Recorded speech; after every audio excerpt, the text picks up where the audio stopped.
देश भर में बुनता रहा साजिशों का ताना बाना।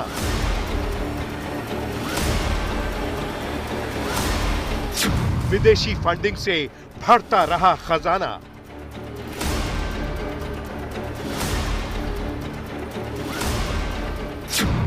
नेपाल पाकिस्तान से दुबई तक जाल।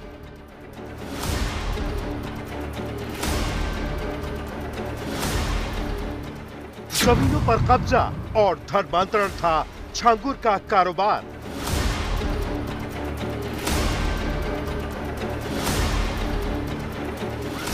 शिकायत पर कोई सुनवाई नहीं।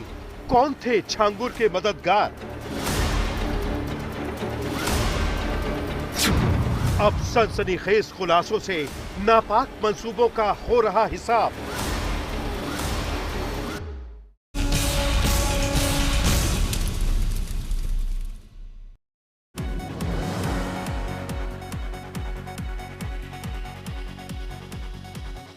जी हाँ, छांगुर बाबा का छल किसका बल। नमस्कार, मैं हूं नेहा बाथम और आप देख रहे हैं विशेष। शहर दर शहर छांगुर बाबा की साजिशों का साम्राज्य बढ़ता चला गया और किसी को पता भी नहीं चला। अगर शिकायतें हुई तो उन्हें क्यों रद्द की गई, टोकरी में फेंक दिया गया। जाहिर है छांगुर बाबा की मदद करने वाले कम नहीं थे, फिर वो चाहे राजनीति से ताल्लुक रखते हो या फिर अफसर हो। अब उनकी सताई हुई महिलाएं सामने आई हैं, अपनी आप बीती बता रही हैं और उनके काले कारनामों की एक एक करके पोल खोल रही हैं। साथ ही उनकी साजिश में शामिल उनके मददगारों के नाम भी उजागर हुए।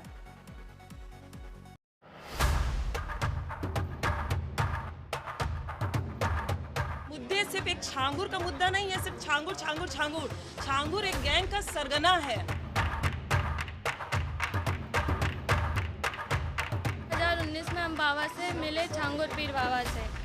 उन्होंने हमें एक तावीज़ दी और दुआ पढ़ी। 500 से ज्यादा तो इसके एजेंट सऊदी के अंदर होंगे। छांगुर के अत्याचार के खिलाफ शहर शहर उठी आवाज। महिलाओं ने खोली छांगुर बाबा की पोल। धर्मांतरण के नाम पर धोखा, विदेशी फंडिंग का धंधा। किसी की बीमारी का फायदा उठाकर तो किसी की गरीबी का। ज्यादा दिन नहीं हुए जब अलग अलग शहरों की लड़कियों को बहला फुसलाकर धर्म बदलने की साजिश में लिप्त था छांगुर बाबा। अब जब कानून के शिकंजे में आया तो अलग अलग शहरों से ऐसे तमाम लोग उसकी पोल खोलने के लिए आगे आ रहे हैं और उसके काले कारनामों की पूरी कहानी बयान कर रहे हैं। सुनिए ऐसी ही एक महिला की जुबानी छांगुर बाबा की करतूतों की कहानी। वो मेरी मम्मी को 2019 में मिला था पापा की शराब छुड़ाने के लिए। 2019 में हम बाबा से मिले, छांगुर पीर बाबा से। उन्होंने हमें एक तावीज़ दी और दुआ पढ़ी। उसके बाद हम अपने घर पे आ गए। उसकी रुद्र की बहन भी मेरे घर पे नाम बदल के आती जाती थी। 2024 में उसने कहा कि बाबा कानपुर आए हैं, उनसे मिल लो चल के। हम उसके साथ कानपुर चले गए। वो मुझे एक फतेहपुर मस्जिद में लेके गया, वहाँ पे मेरा ज़बरदस्ती निकाह किया। तब हमें उसका नाम पता चला, मेराज अंसारी है। वीडियो कॉल पे छांगुर पीर बाबा भी थे, उन्होंने मेरा नाम जैनब रखा था और एक सवा नाम की औरत को मेरी नकली माँ बनाया गया था मस्जिद में।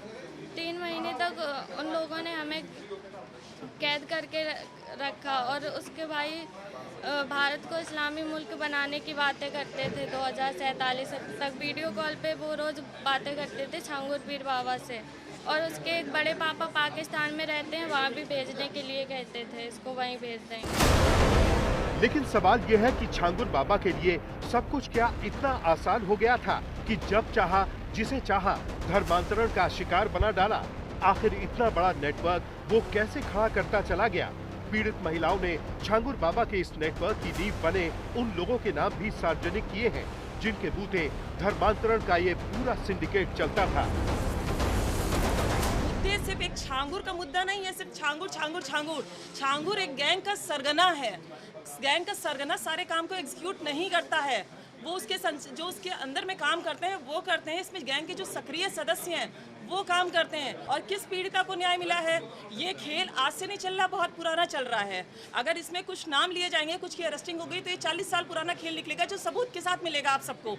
जिसमें मेरे पास जो आया था लड़का, उसका नाम अमित था, उसका असली नाम था अबू आमिर अंसारी। उसने अपने आप को अमित इंट्रोड्यूस किया था और अमित की पूरी फैमिली मुझसे मिली थी। उसकी पूरी फैमिली हिंदू इंट्रोड्यूस करके मिली थी मुझसे। छांगुर पीर बाबा से मेरी वर्ष 2019 में मुलाकात हुई थी चांदौलिया दरगाह में, जहाँ पे मैं गई थी।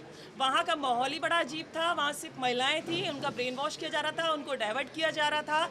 क्योंकि मैं इस परिवार के बीच में रही हूँ, तो ये जो रेट लिस्ट आप देख रहे हैं आज जारी हुई है, ये रेट लिस्ट मुझे वहीं से पता चली थी कि कैसे रेट तय होता है। इधर विदेशी फंडिंग की मदद से धर्मांतरण की साजिश को सालों से अंजाम दे रहे छांगुर बाबा के काले कारनामे उजागर हो रहे हैं, तो अब चिंता पीड़ितों की सुरक्षा को लेकर भी सताने लगी है। 500 से ज्यादा तो इसके एजेंट सऊदी के अंदर होंगे और यह देवबंद से लेके सहारनपुर, मुरादाबाद, मुजफ्फरनगर यहाँ तक देखेंगे तो आप इनके गुर्गे हैं, जो इतने गुर्गे हजारों के ऊपर ही मिलेंगे, जो हिंदू बन के हमारी हिंदू लड़कियों को बहला फुसला कर ये कर। इनके साथ इनकी फैमिली भी इन्वॉल्व होती है, जो ये कहते हैं कोई सोनिया नाम से बात करती है, कोई रानी नाम से बात करती है, ऐसा इनका है। अभी 10 तारीख को शाम 6:13 पे मुझे धमकी मिली थी। वैसे छांगुर बाबा के सिंडिकेट में शामिल अपराधियों पर धमकी देने के आरोप भी लग रहे हैं। ये नेटवर्क इतना लंबा है और कब किसकी सब हत्या करते हैं, चूंकि हमारे यहाँ और बच्चियों का भी, अपने बच्चियों के बच्चियाँ इतने बोल नहीं पा रही है, तो सुरक्षा की आवश्यकता सरकार पहले जांच करा ले। अगर है तो निश्चित रूप से इन सब बच्चियों को दे। हम देने वाले नहीं है।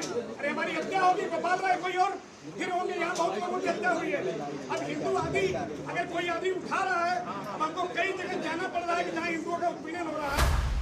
छांगुर बाबा ने धर्मांतरण का जाल पहले यूपी के कई जिलों में फैलाया, फिर देश भर में लाखों रुपए खर्च कर वो धर्म का सौदा करता चला गया।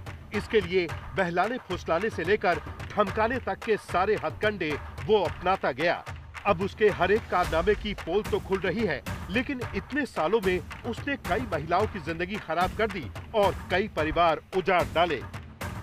लखनऊ से संतोष शर्मा के साथ आज तक ब्यूरो। धर्मांतरण, जमीनों पर कब्जा और विदेशी फंडिंग के बलबूते छांगुर बाबा ने आलिशान कोठी बना ली थी। काली करतूतों के इस अड्डे को अब जमींदोज कर दिया गया। और इतना ही नहीं, इसमें जितना खर्चा हुआ यूपी सरकार उसकी एक एक पाई छांगुर बाबा से ही वसूलेगी।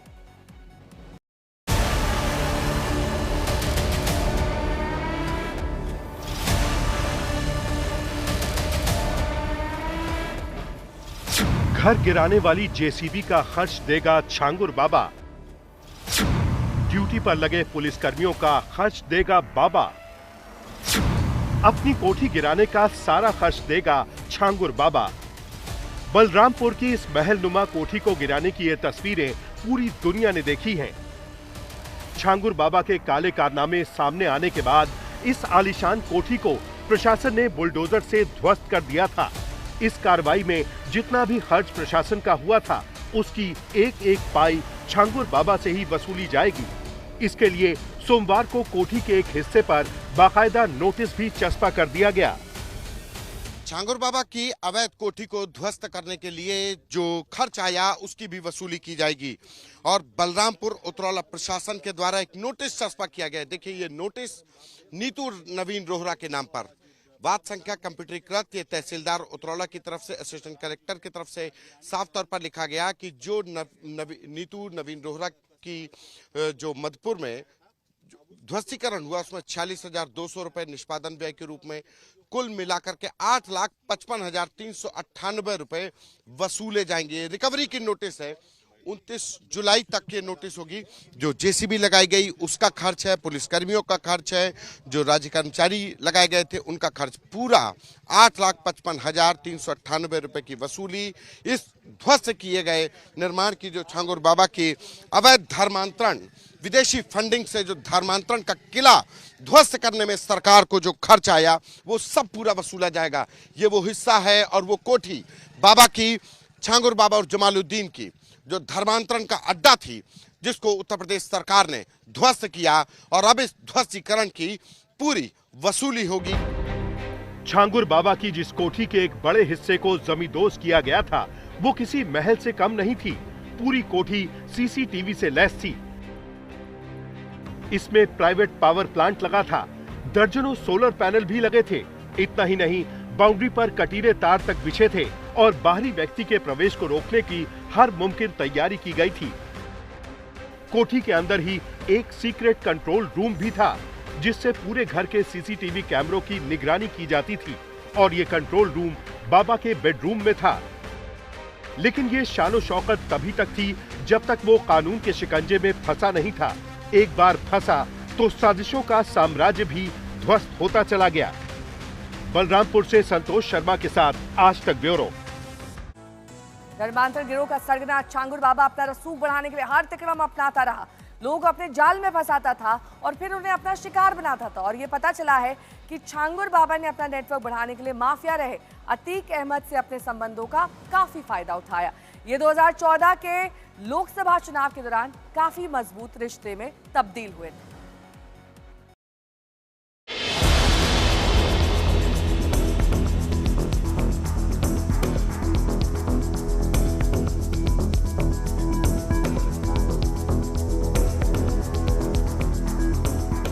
धर्मांतरण का सिंडिकेट चलाने वाले छांगुर बाबा पर हर रोज चौंकाने वाले खुलासे हो रहे हैं। हर रोज उसके नेटवर्क को लेकर नई जानकारियां सामने आ रही हैं। उसके ठिकानों पर एक्शन हो रहा है। विदेशों से आए करोड़ों के फंड का पता चल रहा है। अब छांगुर के साम्राज्य की पड़ताल के बीच जानकारी मिली है कि छांगुर अपने धर्मांतरण वाले खेल के लिए माफियाओं से सीधे संपर्क में आ गया था।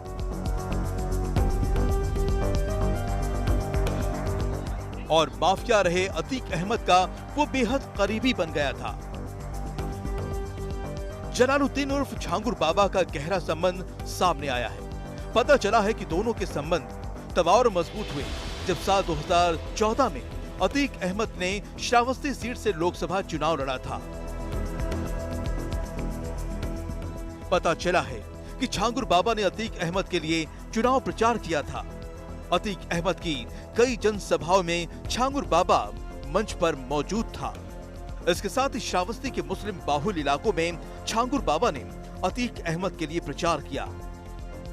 तमाम मीडिया रिपोर्ट्स और अखबारों में हमने जलालुद्दीन उर्फ छांगुर बाबा की फोटो देखी तो हमें ध्यान में आया कि 2014 में जब मैं लोकसभा का चुनाव लड़ रहा था और हमारे सामने समाजवादी पार्टी से अतीक अहमद प्रत्याशी था, तो हालांकि छांगुर बाबा का जो गांव है रेरा, ये विधानसभा उतरौला लोकसभा गोंडा में पड़ता है। हालांकि हमारे बॉर्डर पर है। उसके आसपास के गांव तमाम मैली, महिला, पेहर, जफराबाद, मसीहाबाद, रेणवलिया, चमरूपुर, शुक्लागंज वगैरह जो है हमारे श्रावस्ती लोकसभा में है, बलरामपुर सदर विधानसभा में।